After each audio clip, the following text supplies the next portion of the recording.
आधुनिक भारत के इतिहास में आज हम शुरू करने वाले हैं यूरोप वासियों का भारत में आगमन, advent of the Europeans in India. इसमें सर्वप्रथम पुर्तगाल भारत आए 1498 में और 1961 तक रहे, यानी सबसे लंबे समय तक पुर्तगाली रहे। इनके भारत आने के मुख्य उद्देश्य निम्नलिखित थे। पहला उद्देश्य था भारत के लिए समुद्री मार्ग का खोज करना। दूसरा, इस्लामिक इन्फ्लुएंस से लड़ना और क्रिश्चियनिटी को फैलाना। तीसरे नंबर का उद्देश्य था to circumvent the Muslim domination of eastern Mediterranean sea, यानी कि पूर्वी मेडिटेरेनियन सी पे इस्लाम का जो दबदबा था उसको पार करना। पुर्तगाल के राजा प्रिंस हेनरी, इनको नेविगेटर का निकनेम दिया गया था।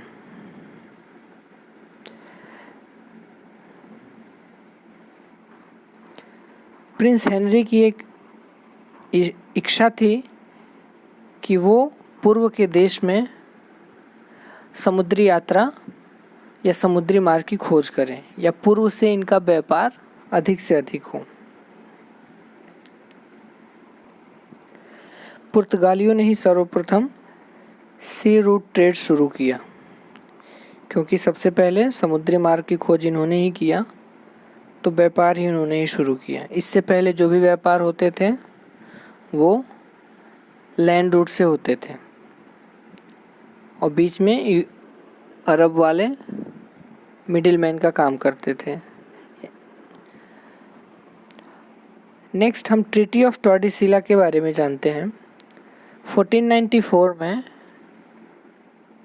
स्पेन और पुर्तगाल के शासक के बीच में एक समझौता हुआ और वो समझौता था टॉर्डेसिला लाइन। यह एक ऐसी लाइन थी जिसके यह एक काल्पनिक लाइन थी जो पूरे विश्व को दो भागों में बांटता था। जो नॉन क्रिश्चियन वर्ल्ड था उस पे कौन अपना कॉलोनी बसाएगा, अपना दावा वहाँ कौन करेगा, वहाँ ऑक्युपाई कौन करेगा, कॉलोनाइज कौन करेगा, ये निर्धारित करने के लिए ट्रीटी ऑफ टॉर्डेसिला हुआ। यानी टॉर्डेसिला एक लाइन थी, तो दोनों देशों के बीच यह समझौता हुआ कि जो पूर्व का क्षेत्र होगा, नॉन क्रिश्चियन वर्ल्ड होगा, उस पे पुर्तगाल अपना कॉलोनी या सेटलमेंट सेटअप करेगा और वेस्ट में स्पेन अपना कॉलोनी सेटअप करेगा। यही वजह है कि इंडिया में स्पेन नहीं आए, इसके अलावा और यूरोपीय देश भारत आए थे। नेक्स्ट, अब हम जानते हैं कि भारत आगमन में कौन कौन समुद्री यात्रा पर निकले थे। तो सर्वप्रथम बार्थोलोम्यू ने एक समुद्री यात्रा शुरू की। ये पुर्तगीज नेविगेटर थे। 1487 में सर्वप्रथम बार्थोलोम्यू ने एक समुद्री यात्रा शुरू की और इन्होंने केप ऑफ गुड होप को पार करके अफ्रीका के ईस्टर्न कोस्ट पे, पूर्वी तट पे पहुंचे थे, लेकिन यह भारत आने में असफल रहे थे। यानी एक प्रथम प्रयास हुआ था केप ऑफ गुड होप को पार करना, जो एक अफ्रीका महाद्वीप के सबसे दक्षिणतम बिंदु है, उसको पार करने की सफल प्रयास बार्थोलोम्यू ने किया था। इसके बाद 1497 में वास्को डी गामा अपने 3 जहाज़ों के साथ कालीकट पहुँचे थे। कालीकट या भारत तक पहुँचाने में इनकी मदद अब्दुल मजीद, जो एक गुजराती व्यापारी थे, गुजराती रूट गाइड थे, इन्होंने वास्को डी गामा की मदद की थी। जब भारत पहुंचे तो कालीकट में एक हिंदू राजा थे जमोरिन। इन्होंने इनका स्वागत किया और एक वार्म रिसेप्शन दिया, वार्म वेलकम किया। वास्को डी गामा 3 महीने वहाँ रुके। उन्होंने भारत और यूरोप के बीच की जो डायरेक्ट पहुंच थी, डायरेक्ट जो रास्ता था, उसका महत्व उन्होंने समझा। क्योंकि जब वास्को डी गामा वापस अपने देश पहुंचे तो वहाँ पे पता चला इनको, उन्होंने रियलाइज़ किया कि जो मिडिल मैन थे वो हमसे 10 गुना से अधिक रेट पे मसाले बेचते थे। यह जानकर वहाँ के और भी जो प्रॉफिट सीकिंग मर्चेंट थे उनको एक बढ़ावा मिला, उनको एक प्रोत्साहन मिला कि वो भी भारत से व्यापार करें। और इस प्रकार 1500 में एक व्यापारी आए, उनका नाम था कैब्रल, पेड्रो अल्वारेज कैब्रल। तो कैब्रल के नाम से आप इसे याद रखेंगे। ये सितंबर 1500 में भारत पहुंचते हैं और इनका मेन जो उद्देश्य था वो मसालों का व्यापार करना था। इन्होंने एक फैक्ट्री इस्टेब्लिश की कालीकट में, लेकिन इन पे कुछ लोकल अरब मर्चेंट के हेल्प से अटैक किया और कुछ पुर्तगाली इसमें मारे गए, कुछ पुर्तगालियों की डेथ हो गई। इससे गुस्सा होकर कैब्रल ने कई समुद्री जहाज़ को जब्त कर लिया और उन जहाज़ों के कई क्रूमैन्स को, 100 से ज़्यादा क्रूमैन्स को मार दिया। और कालीकट पे बमबारी भी शुरू कर दी। यह देखकर वहाँ के जो रूलर, कोचीन के रूलर और कन्नौर के जो शासक थे, रूलर थे, लोकल रूलर थे, वो इनके साथ समझौता किए और इनको काफ़ी फ़ायदेमंद समझौता हुआ। दोबारा 1501 में वास्को डी गामा भारत आते हैं फिर से और यहाँ पे आके पहली ट्रेडिंग फैक्ट्री सेटअप करते हैं कोचीन में 1503 में। सबसे पहले 1503 में पहली फैक्ट्री शुरू इन्होंने सेटअप किया। उसके बाद इन्होंने फैक्ट्री को फोर्टिफाई करने का परमिशन भी मिल गया। अपने जो भी फैक्ट्री सेंटर्स थे, जो भी ट्रेड सेंटर्स थे, उनको इन्होंने किलेबंदी करने की परमिशन मिल गई। तो सबसे पहले 1503 में कोचीन की किलेबंदी की गई। नेक्स्ट देखते हैं दूसरे फ्रांसीसी डी अल्मेडा के बारे में। यह पुर्तगाल के शासक द्वारा, पुर्तगाल के राजा द्वारा नियुक्त प्रथम वायसराय थे। अभी तक जो भी आते थे वो अनऑफिशियल ही आते थे, ये एक ऑफिशियल पर्सन थे, ये प्रथम वायसराय थे पुर्तगाली। तो ये क्वेश्चन पूछा जा सकता है कि प्रथम पुर्तगाली वायसराय कौन थे? तो फ्रांसीसी डी अल्मेडा। इनको 3 साल के लिए भेजा गया था। ये 1505 से 1509 तक भारत रहे और इनका जो मेन उद्देश्य था वो मुस्लिम ट्रेड और वेनिस के व्यापारियों को ख़त्म करना था। और उनके व्यापार को ख़त्म करने के लिए अडेन, अर्मुज और जो मलक्का समुद्र द्वार थे उन पे कब्जा करना था, जिससे कि मुस्लिम व्यापार और वेनिस का व्यापार समाप्त हो सके।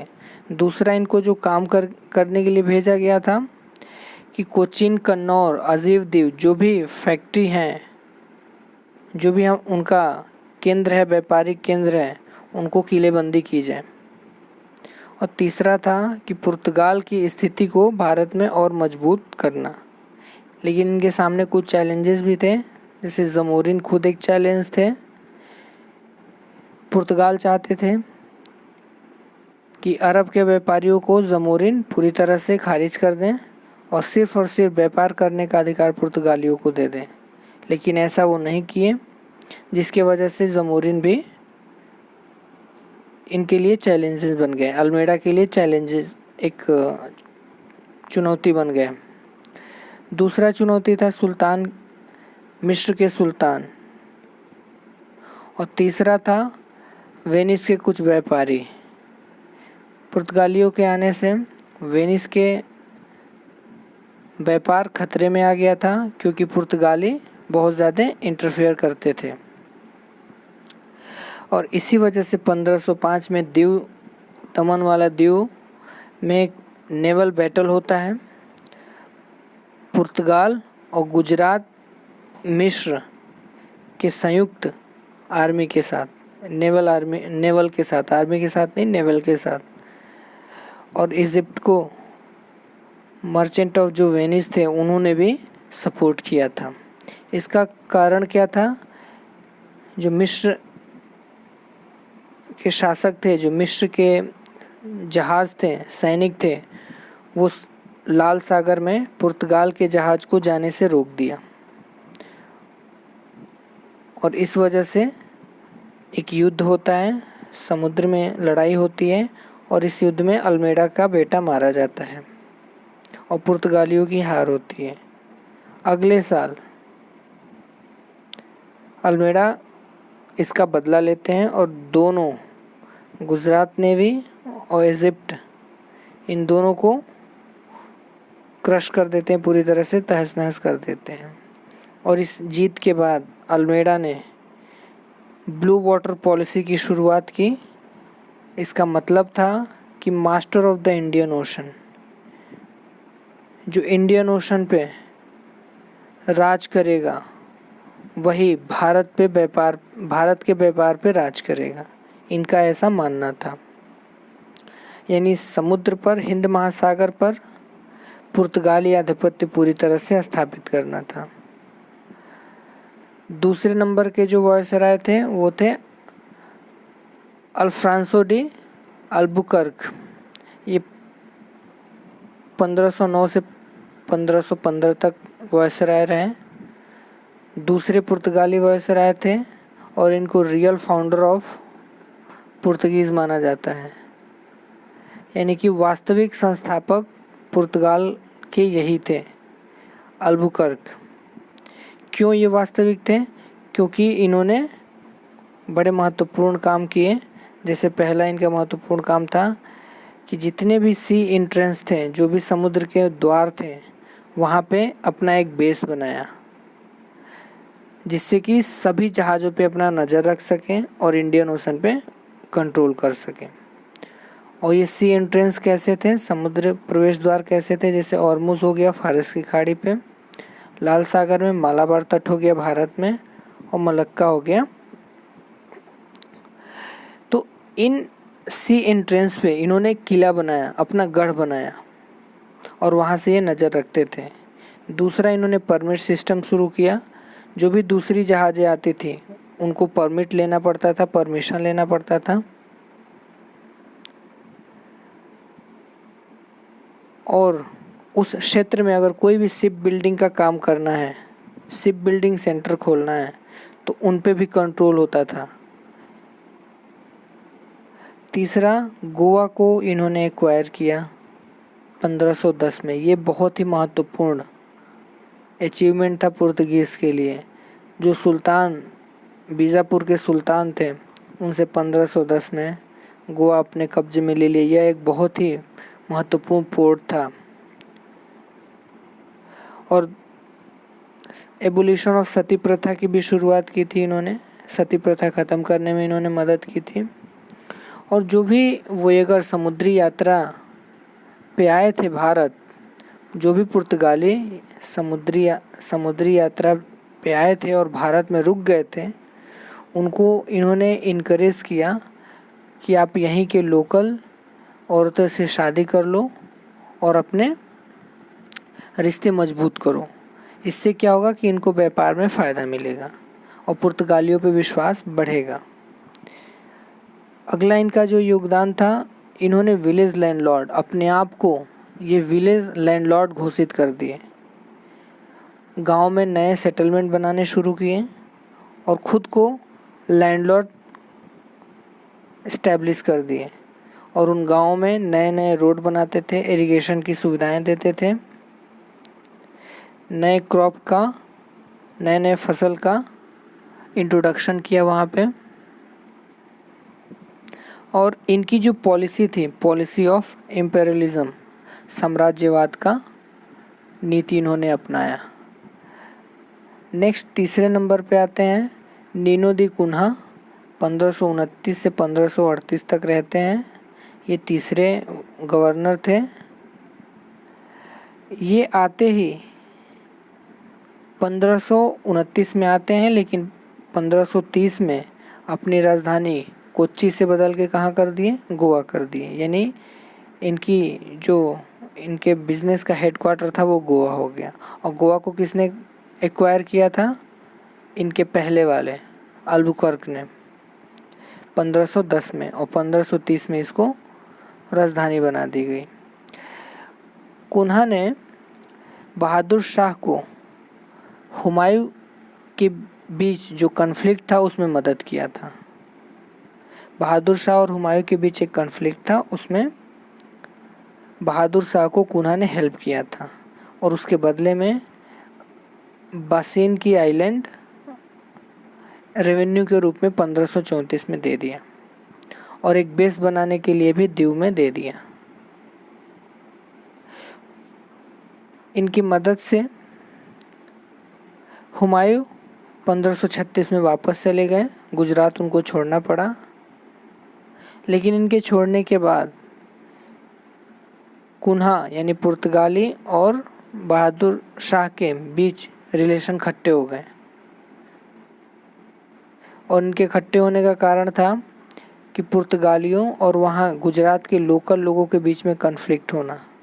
इस कन्फ्लिक्ट को दूर करने के लिए बहादुर शाह ने वॉल ऑफ पार्टीशन करने की शुरू की, वॉल ऑफ पार्टीशन खड़ा करना चाहा, और पुर्तगालियों ने इनका विरोध किया। और इस कन्फ्लिक्ट को दूर करने के लिए एक नेगोशिएशन की बात करी गई, और बहादुर शाह को इनवाइट किया गया समुद्री पुर्तगाली जहाज़ पे 1537 में कि आप आइए, हम यहाँ समझौता करेंगे। लेकिन वहाँ पे इनको मार दिया गया। तो इस प्रकार हम देखते हैं कि पुर्तगाली धीरे धीरे अब मजबूत होने की स्थिति में मजबूत होना शुरू हो गए। कुन्हा ने और भी सफल प्रयास किए बंगाल, चेन्नई, अनंगपट्टनम में अपनी फैक्ट्री स्थापित करने के लिए। इसके बाद अल्फोंसो डिसूजा आए थे 1542 से 1545 में, और इनके ही साथ एक फादर आए थे जेवियर्स। तो इस प्रकार हम देखते हैं कि पुर्तगालियों के 4 वायसराय आते हैं, और इनका योगदान हमने देखा। कंक्लूज़न में यही हुआ कि कई पोर्ट पे पुर्तगालियों का कब्जा हो गया, जैसे मंगलोर, कन्नौर, कोचीन और कालीकट। ये मुस्लिमों के प्रति इंटॉलरेंट थे। इनकी रिलीजियस पॉलिसी कैसी थी,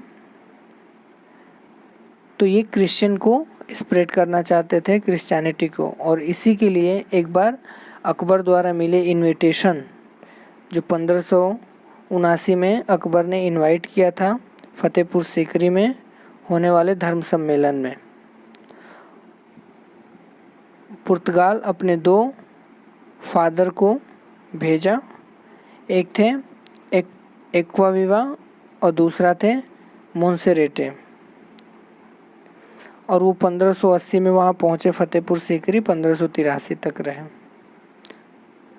ये 3 धर्म सम्मेलन हुआ 1580 में, 1590 में, 1595 में। लेकिन पुर्तगालियों को सफलता नहीं मिली। वो चाहते थे कि अकबर या मुग़ल बादशाह ईसाई धर्म अपना ले, लेकिन उनको सफलता नहीं मिली।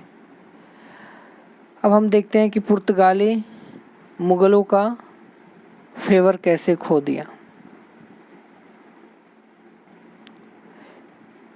तो 1608 में जो विलियम हॉकिंस थे, ये अपने शिप हेक्टर के साथ सूरत पहुँचे, और इंग्लैंड के राजा थे जेम्स प्रथम, उन्होंने एक लेटर दिया था, पत्र दिया था, और उस समय मुग़ल बादशाह थे जहांगीर। तो विलियम हॉकिंस के आने का मेन जो मकसद था कि वो रिक्वेस्ट था कि भारत के साथ इंग्लैंड को भी बिजनेस करने की अनुमति दी जाए। विलियम हॉकिंस से वो काफ़ी खुश हुए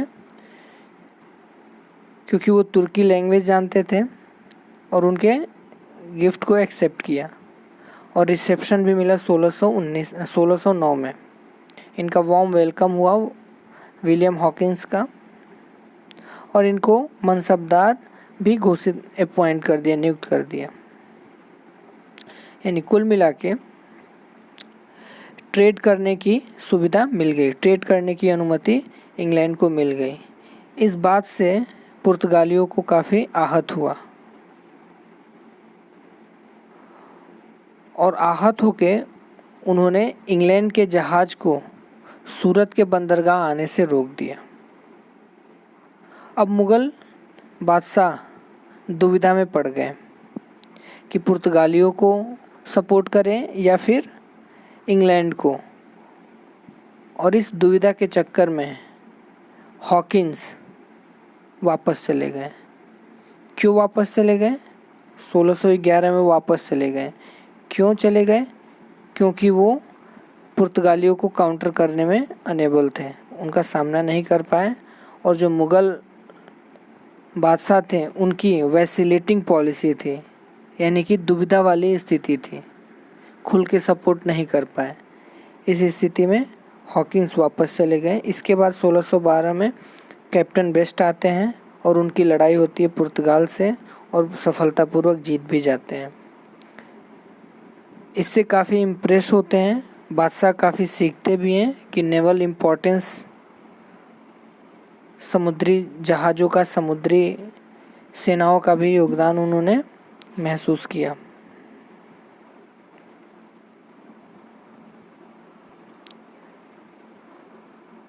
तो कैप्टन बेस्ट से इम्प्रेस होके 1613 में सूरत में कंपनी खोलने की अनुमति दे दी। यह बात पुर्तगालियों को बिल्कुल अच्छा नहीं लगा और उन्होंने मुग़ल के जहाज़ को कैप्चर कर लिया 1613 में। जैसे ही उनको अनुमति मिलती है, ये मुग़ल बादशाह के जहाज़ को गुजरात में कैप्चर कर लेते हैं और कुछ मुस्लिम को बंदी बना लेते हैं और उसके सामान को लूटपाट करते हैं। इससे जहांगीर बहुत गुस्सा होते हैं और सूरत के जो इंचार्ज थे मुबारक खां, उनको ऑर्डर देते हैं कि इनसे क्षतिपूर्ति की जाए, इनसे हर्जाना वसूला जाए। और इस प्रकार पुर्तगाल मुग़ल का फेवर लेने में असफल हो गए और इनका मुग़ल से धीरे धीरे रिश्ता हटने लगा। दूसरा इनका इंसिडेंट देखने को मिलता है, इन्होंने स्लेव ट्रेड शुरू कर दिया। क्या था भाई ये स्लेव ट्रेड?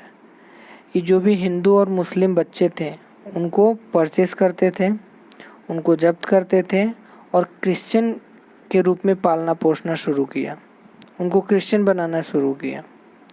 इसी बीच मुमताज़ महल की 2 स्लेव गर्ल्स, उनकी 2 दासियां थीं,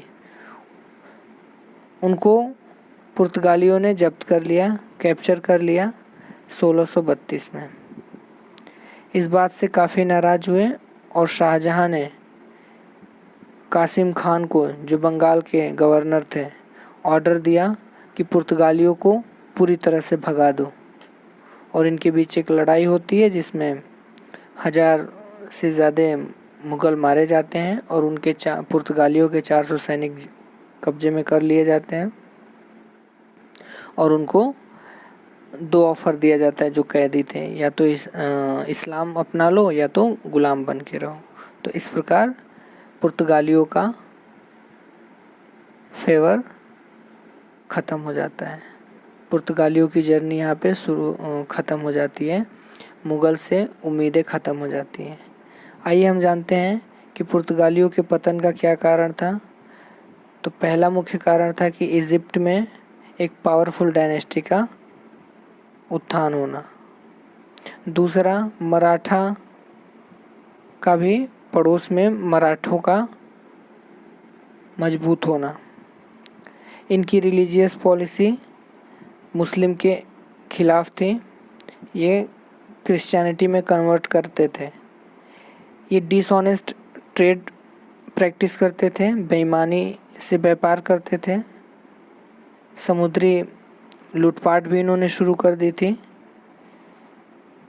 ब्राज़ील का खोज हो गया था, जिससे इनका ध्यान भटक गया, इनका ध्यान डाइवर्ट हो गया ब्राज़ील की तरफ। स्पेन और पुर्तगाल का 1580-81 में यूनियन हो जाता है।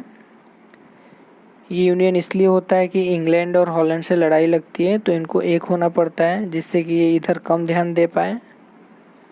और जो समुद्री मार्ग पे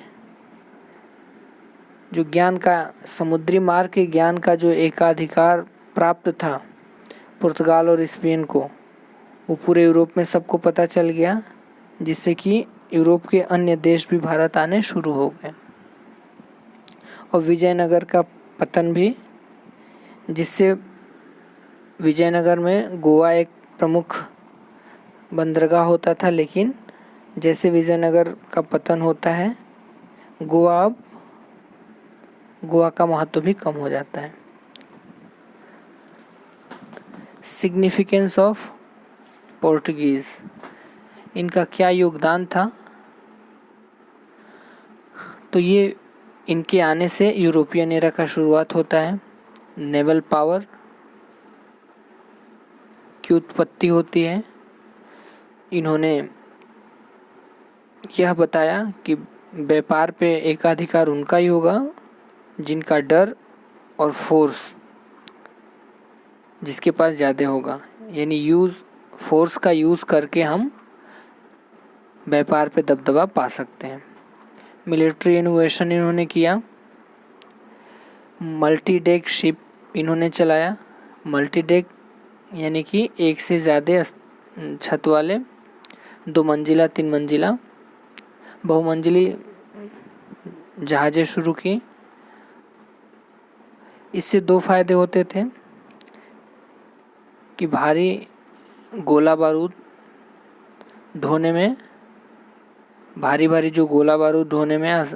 ये जहाज़ें ले जाने में काफ़ी हेल्पफुल थे। अगला था रिलीजियस प्रोसिक्यूशन इन्होंने शुरू किया। गोवा में painter, Carver, sculptors, gold Smith, silver Smith काफ़ी फ्लोरिश किए और यूरोपियन आर्ट का इंडियन आर्ट में मर्जर हुआ। सो ये था पुर्तगाल के भारत आगमन की कहानी। Thank you.